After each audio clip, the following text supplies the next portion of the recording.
What thoughts come to mind when you see Burnie's new monument there?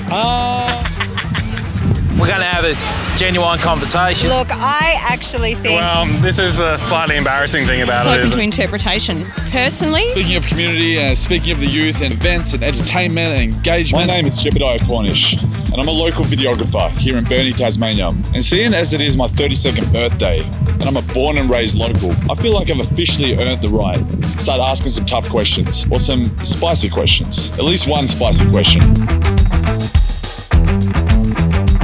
If you could please elaborate, I want to know what you think is interesting about it specifically. In terms of the monument, reminds me like of a French fries that you see from McDonald's. The cheese sticks or the French fries, whatever, I voted for it. wouldn't be my choice, but, you know, it's, yeah. Who am I to say that it's not art? Like, someone else thinks it's art, that's on them. Just can't take alcohol past there, ladies. Some people like it, some people don't, but it's still art. I think most of us like French fries. Yeah. I think there's probably better things that we could have done, but I don't mind them.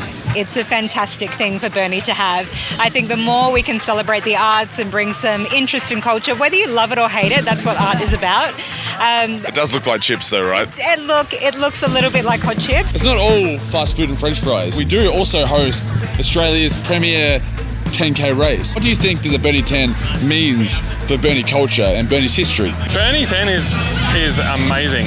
We at Communion, we love it. So apparently drinking and running isn't that much of a thing yet, but drinking water and running is. So we put some water in cans and we provide that for the runners. It's like parkrun, like it brings people together and it's certainly great for the town and puts Burnie on the map. Would you ever do the Burnie 10 in a Spider-Man outfit?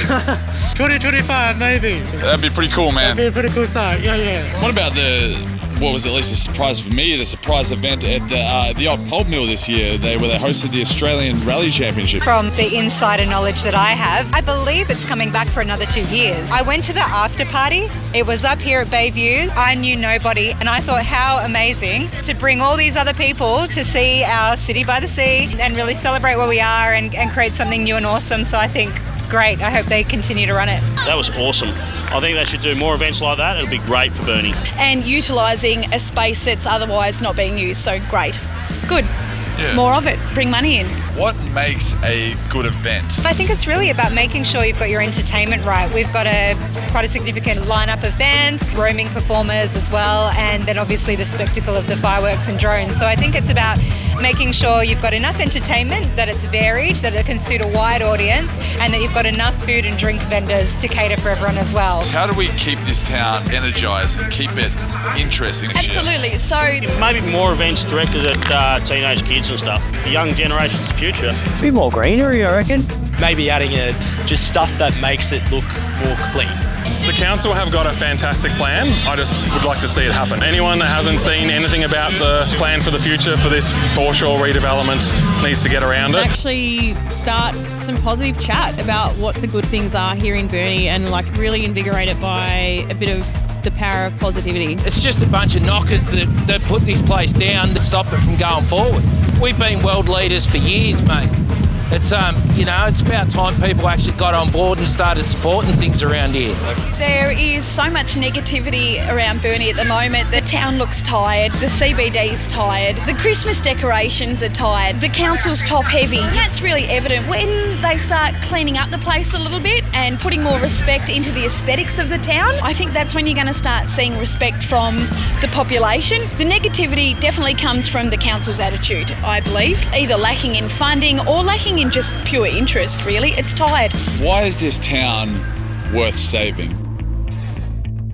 The community spirit, I don't want to sound, silly, but I've seen it so much in organising this event, the amount of businesses and volunteers and people that are happy to jump on board and support and help out. I love the ocean, man. It's great. It's incredibly beautiful. People here are incredibly friendly. Location, for starters, look where we are. It's magical. Burnie makes the best whiskey in the world. Burnie makes the best cheese in the world. Burnie makes the best earth movers just out there. Burnie's kicking goals left, right and centre and have done for years. The people here don't realise it, particularly the locals, but Burnie is absolutely stunning. The coastline, the beach right in the CBD, you don't get that anywhere. The more that you travel, the more that you realise that this is beautiful.